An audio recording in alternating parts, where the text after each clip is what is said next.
Quand on évoque les supercars les plus prestigieuses du monde, les noms Ferrari, Lamborghini, McLaren, Porsche viennent immédiatement à l'esprit. Pourtant, au cœur de l'Angleterre, loin des projecteurs et des campagnes marketing à plusieurs millions d'euros, une petite entreprise continue depuis plus de 20 ans à fabriquer certaines des voitures les plus pures et les plus extrêmes jamais produites. Cette entreprise s'appelle Nobel Automotive, une marque discrète, artisanale, presque confidentielle, mais dont les créations ont réussi à rivaliser avec les plus grands constructeurs du monde. Aujourd'hui, nous allons découvrir l'histoire fascinante de Nobel, son fondateur visionnaire Lee Nobel, ainsi que les modèles qui ont marqué l'histoire de la marque. Les M10, M12, M400, M15, M600, et enfin la toute dernière, les nouvelles M500.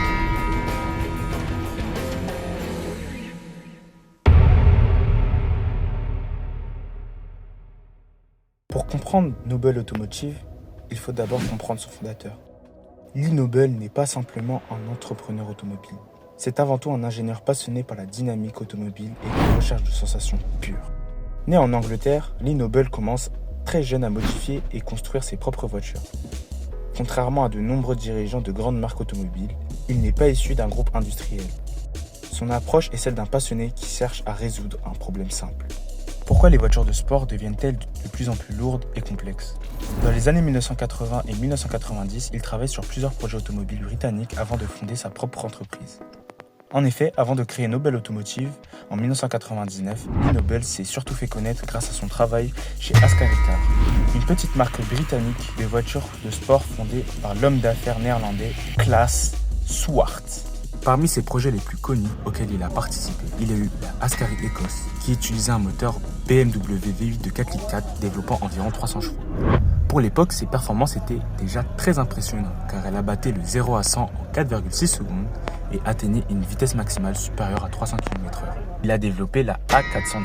Cette voiture était encore plus radicale car elle était destinée principalement à une clientèle de passionnés recherchant des performances proches de celles d'une voiture de compétition.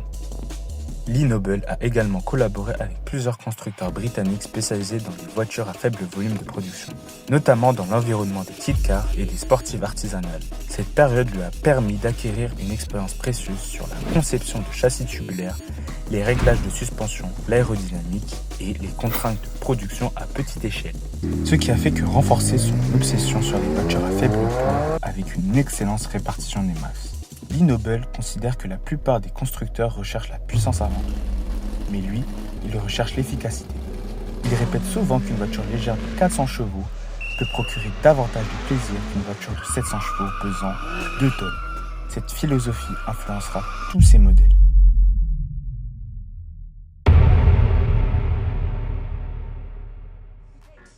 Le premier modèle de la marque est la Nobel M10. Présentée en 1999, cette petite sportive de place adopte une architecture simple, moteur central arrière, propulsion et poids réduit.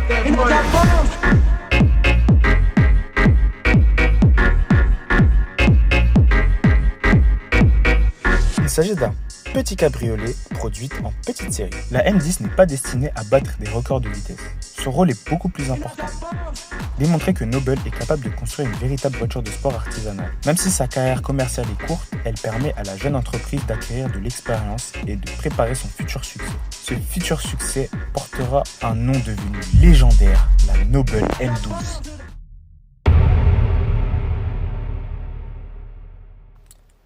Lancée en 2000, la M12 représente la véritable naissance de Nobel. Son architecture est typiquement britannique, un châssis tubulaire en acier, une carrosserie légère en fibre de verre et un moteur V6 préparé. Mais surtout, un poids extrêmement contenu. La voiture impressionne immédiatement la presse spécialisée. Là où certaines sportives misent tout sur la puissance brute, la M12 privilégie l'équilibre. Son comportement est très vif, très précis et extrêmement communicatif. Le conducteur ressent chaque mouvement du châssis, chaque transfert de masse, chaque variation d'adhérence. Rapidement, plusieurs versions voient le jour. La M12 GTO qui développe 310 chevaux, la GTO 3 qui passe à 352 chevaux, et puis on arrive à la GTO 3R, encore plus radicale. Grâce à un poids inférieur à de nombreuses concurrentes, la voiture réalise des performances impressionnantes tout en conservant une facilité de conduite remarquable. Pour beaucoup de connaisseurs, la M12 représente encore aujourd'hui l'une des meilleures voitures de sport britanniques jamais construites.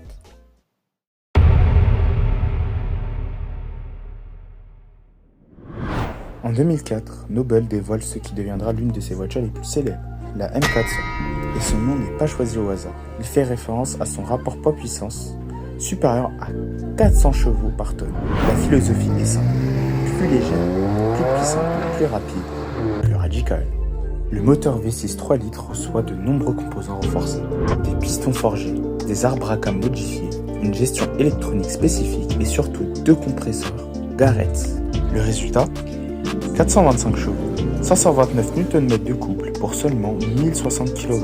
Le 0 à 100 est expédié en environ 3,2 secondes et la vitesse maximale dépasse les 300 km/h. Mais ce sont surtout ses performances en virage qui impressionnent, car la Noble développe plus d'1 G d'accélération latérale, un chiffre exceptionnel pour une voiture homologuée route. Et là vous allez me dire, mais que signifie réellement ce chiffre ? Le G est une unité qui représente l'accélération due à la gravité terrestre. Lorsque vous êtes immobile, debout sur la terre, votre corps subit déjà 1 G vers le sol. Dans une voiture, on utilise cette unité pour mesurer les forces ressenties dans les virages. Imaginez que vous prenez un rond-point. À faible vitesse, vous ressentez une légère poussée sur le côté. Cette force est l'accélération latérale. Plus la vitesse augmente, plus cette force devient importante. Dans une voiture familiale moderne, on atteint généralement entre 0,75 et 0,85 G. Une Porsche 911 moderne dépasse souvent les 1 G. Et la Noble M400 peut dépasser les 1,05 G. Certaines mesures ont également enregistré 1,2 G. Concrètement, cela signifie que dans un virage rapide, votre corps est poussé vers l'extérieur avec une force équivalente à votre propre poids. Si vous pesez 80 kg par exemple, vous avez l'impression que 80 kg supplémentaires essaient de vous pousser contre cette portière. À 1,2 G, cette force devient encore plus importante. Votre tête devient difficile à maintenir droit, vos bras doivent lutter pour garder le volant stable. C'est précisément ce qui fait la réputation de Noble. Grâce à leur faible poids, leur châssis extrêmement rigide et leur adhérence exceptionnelle, elles peuvent passer dans des virages à des vitesses que peu de voitures de route sont capables d'atteindre. C'est également pour cette raison que de nombreux pilotes considèrent qu'une Noble est bien plus impressionnante dans les virages que dans les lignes droites. Avec seulement quelques dizaines d'exemplaires produits pour l'Europe, elle est devenue un véritable objet de collection.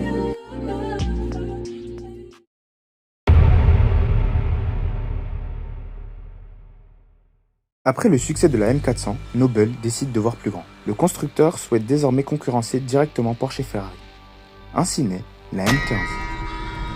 Le projet vise à rendre les Noble plus utilisables au quotidien. Pour la première fois, on retrouve un GPS, des vitres électriques, l'ABS, un système d'anti-patinage, un habitacle plus confortable et un design plus moderne. Sous la carrosserie, la M15 reçoit un nouveau V6 3 litres biturbo développant 461 chevaux. Associé à une boîte Grazano conçue spécialement pour le modèle, ce moteur permet à la voiture d'atteindre 100 km/h en seulement 3,3 secondes. La M15 démontre que Noble est capable de produire une supercar moderne sans abandonner totalement son ADN sportif. Elle marque également une transition importante vers la génération suivante.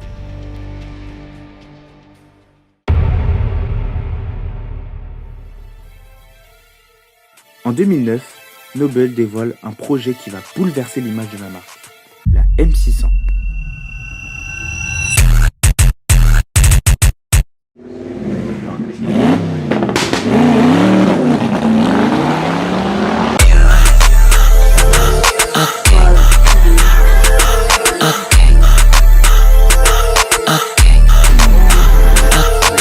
Cette fois, il ne s'agit plus simplement d'une voiture de sport, il s'agit d'une véritable hypercar. Face au Ferrari Enzo, face au Porsche Carrera GT, face au Lamborghini les plus équipés, Noble veut prouver qu'un petit constructeur artisanal peut rivaliser avec les géants de l'industrie. Et les chiffres sont impressionnants. Le moteur est un V8 4.4 développé par Yamaha à partir d'une base de Volvo. 2 turbocompresseurs Garrett viennent compléter l'ensemble. 3 modes de puissance sont proposés. Le mode Road avec 450 chevaux, le mode Track 550 chevaux et le mode Full Power avec ses 650 chevaux. Avec seulement 1275 kg, le rapport poids-puissance devient exceptionnel. Le 0 à 100 tombe à environ 3 secondes et la vitesse maximale dépasse les 360 km/h. Mais la véritable révolution est ailleurs. Contrairement à toutes les hypercars modernes, la M600 refuse pratiquement toute assistance électronique. Pas de SP, pas d'ABS, pas de suspension active, pas de direction assistée complexe, le conducteur est le seul responsable. Cette philosophie radicale transforme immédiatement la Noble M600 en légende. Jeremy Clarkson lui-même est impressionné lors de son essai dans Top Gear et le Stick réalise un temps exceptionnel sur la piste de l'émission. La réputation de Noble atteint alors un niveau mondial, apparaissant même dans des films comme Fast and Furious 9 ou alors comme voiture principale de la pochette de Midnight Racer. Midnight Racer est en fait un jeu que j'essaie de développer, ou plutôt un projet de jeu. J'ai fait un Discord là-bas, si vous êtes intéressé, n'hésitez pas à rejoindre. C'est aussi le Discord principal de la chaîne.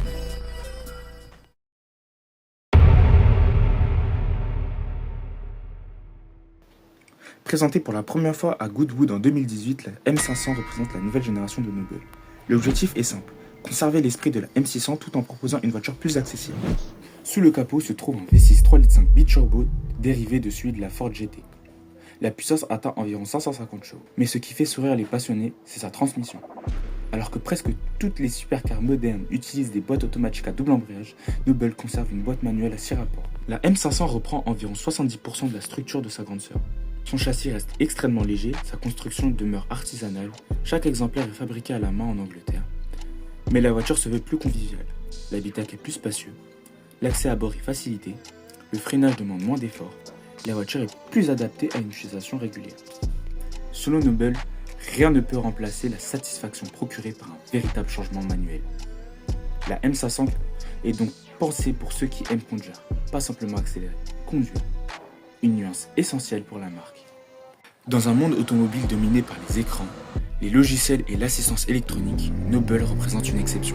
Une entreprise qui continue de croire que la relation entre le pilote et sa machine doit rester directe. De la petite M10 à l'extraordinaire M600, en passant par la mythique M400 et la prometteuse M500, chaque Noble a été conçu selon la même philosophie. Moins d'assistance, plus de sensations, moins d'artifice, plus de pilotage.